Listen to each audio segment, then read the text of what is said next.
What's up, HCWA fans? I'm a Lawdog, Brent Lawson, coming at you with a brand new episode of Shootin' with a Lawdog. And tonight, it is my honor to interview one of the most influential wrestlers in the business that I know, in the independent business.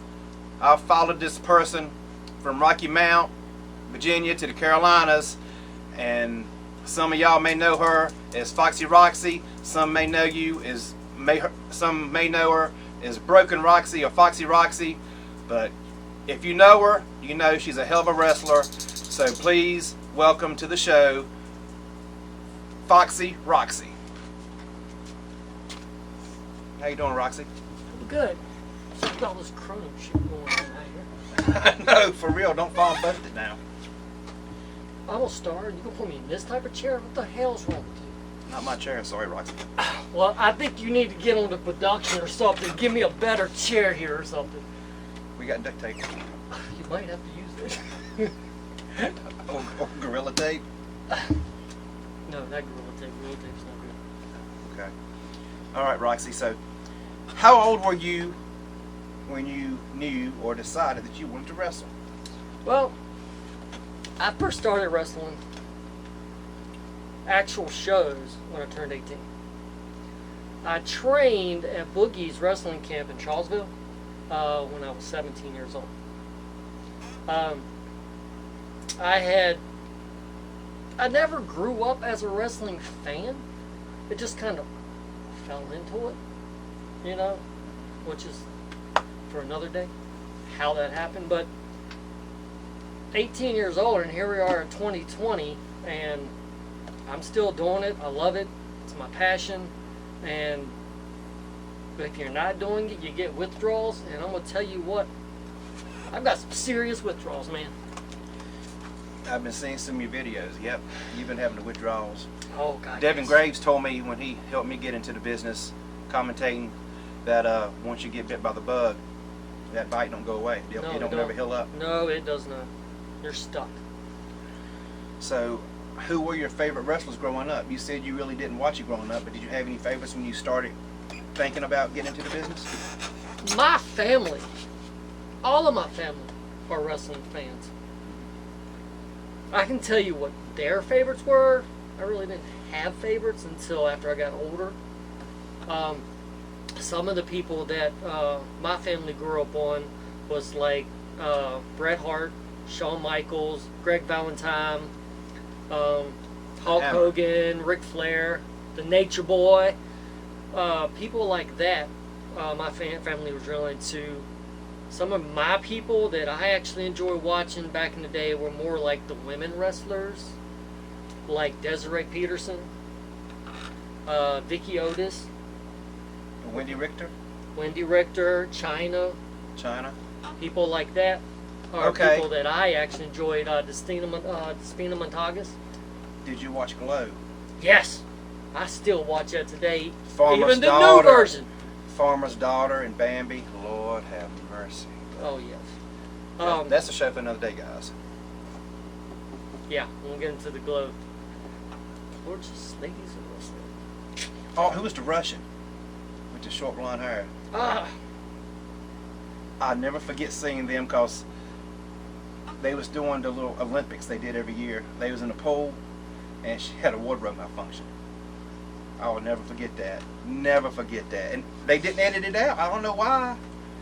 But I don't know either, but Glow was amazing to watch. And even Mount Fuji.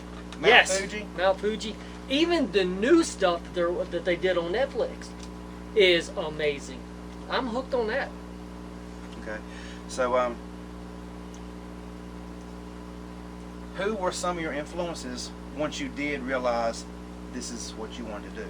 Some of my influences. Put me on the spot, ain't you?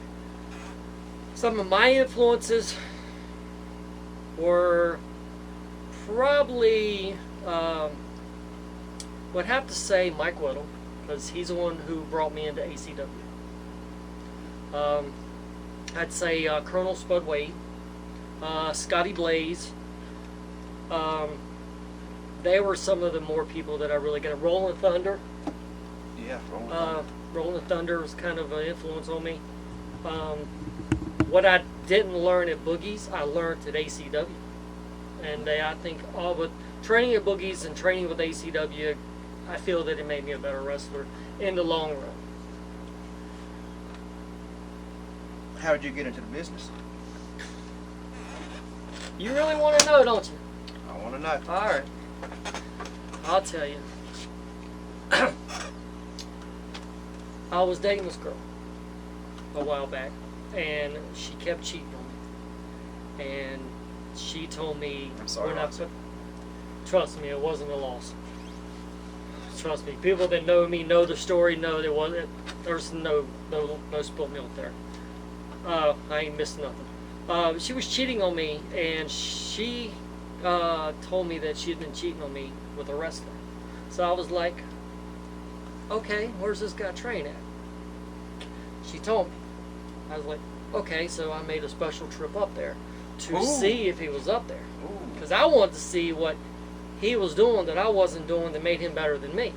So I was like, okay, so I ended up walking up into Boogie's, and I was sitting there watching all the training and all the wrestling moves and stuff like that, and I was like, this looks like this might be fun. So that following Sunday, I went back and paid the money. I was like, I'm going to give it a try. And I got in there and I learned a lot of wrestling moves. I learned the logic behind it, stuff like that, and I was like, okay. And then I got my diploma from there, and I started doing shows. My first show was in High Point, North Carolina with TNT Wrestling. I wrestled twice that night, and I enjoyed every bit of it. And here I am, so far into it now that I can't see myself doing anything else but wrestling. So far out, didn't know you was in. That's right. I am in like Finn, buddy. All right. Who gave you your first big break? I just told you. Are Okay. you not listening? All right, Boogie's, Look, Boogie's look, camp. okay, look. Look. I'm trying to control the demons. Okay, the demons trying to come out. Right. Should I call Finn Balor? Yeah, why not? He's on speed dial. Yeah, call him up. My big start in the wrestling business was ACW, Mike Weddle's group. Okay. From Rocky Mountain. Okay. We started doing shows in Roanoke, because when I first made my debut was at the National, not the National Guard Army. I wrestled at the National Guard Army. There used to be one. But it was the Salvation Army when ACW used to do the shows on Dale Avenue, which happens to be right up the street from where I live. Kind of ironic if you think about it. Don't you think? Yeah. All right. This is the hardcore question. You've done some hardcore, but you really didn't go hardcore. You just have done some hardcore matches.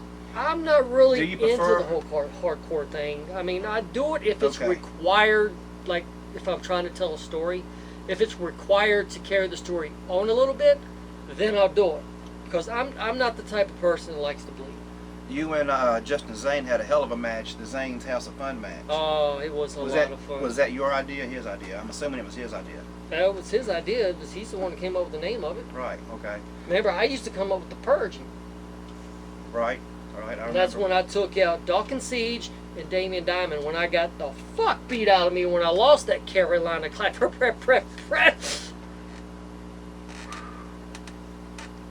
Classic title. Maybe we need Dr. Blackstone to prescribe you something. No, I don't trust that dirty bastard. I don't trust him one bit. Good thing he's not here. Yeah. Okay,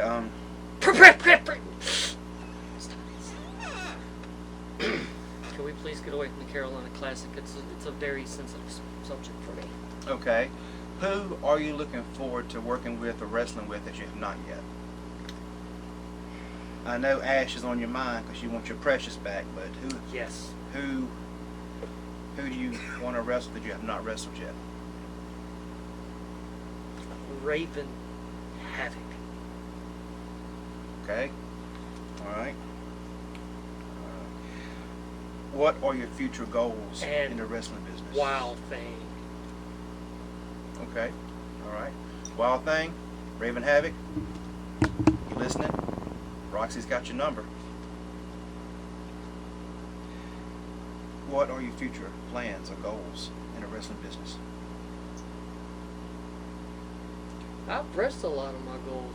I've worked in some of the biggest promotions out there. Good. Congratulations. But one of my main goals is getting my precious Carolina Class Championship back. Calm down. Hey, what happened? Just.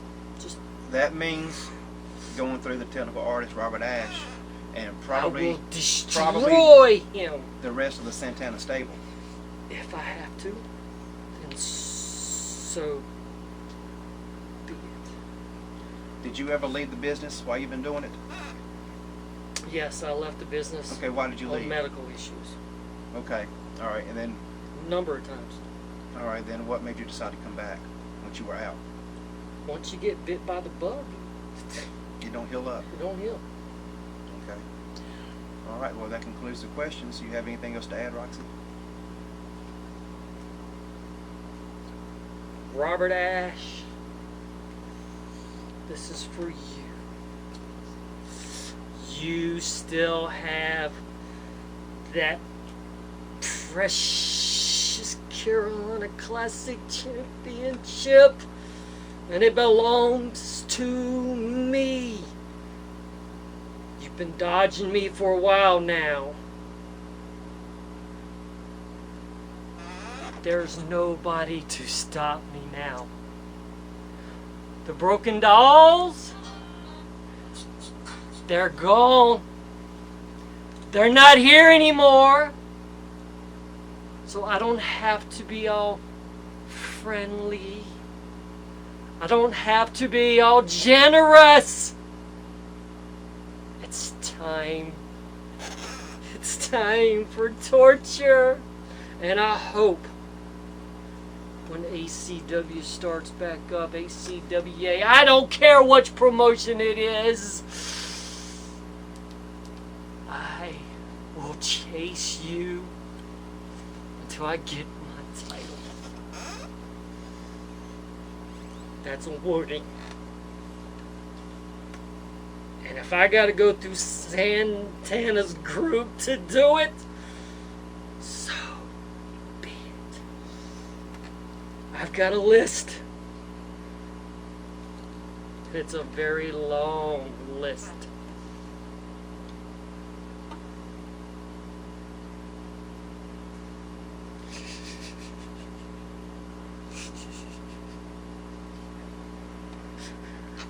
All right, HCWA fans, this has been the latest episode of Shooting with the Lawdog. The Gothic superstar Devin Graves is behind the camera, and I'm sitting here with the Broken Doll, Foxy Roxy. I'm the Lawdog, Brent Lawson, and we'll see you at a future show. We are out.